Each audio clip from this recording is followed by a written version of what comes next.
যেরকম তুই পেয়ে গেছি তোর ভয় দেখে সেদিন থানায় এসে ফাপড়বাজি করে ক্ষমতা দেখিয়ে আমার কাছ থেকে পর্যন্ত টাকা আত্মসাৎ করছে আমার সেদিনই সন্দেহ হয়েছে তোর পিছনে 24 ঘন্টা লোক লাগায় রাখছে সমস্ত তথ্য আমার কাছে। এই কি বাজে কথা বলতেছেন আপনি? হ্যাঁ কি বলতেছেন আপনি? খুব ক্ষমতাধর ব্যক্তি তাই না খন্ড কোথাকার পুলিশ সুলতান মাহমুদ। চুপ কর। উনি যা বলছেন সব সত্য। আমি ভণ্ড একটা মানুষ, বরবাদ চিট বাজি করেই চলছি। দুনিয়া তাই চলে বাবুর বাজি। তোমার অনেক মাইতেছি ভাই, তোমার সঙ্গে মিথ্যা কথা বলছি। খালি একটা কথা ছাড়া আমি ভালোবাসি না।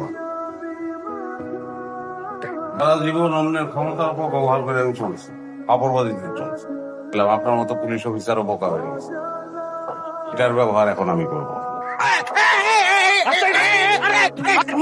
2 দিনের মধ্যে তুই এই বাড়ি থাকবি। যদি এই বাড়ি না ছাড়াও স্যার, ইরার যদি কোনো ক্ষতি হয় বাইরে বললাম তোর। একে নিয়ে চলো আর ওনাকেও গ্রেফতার করো।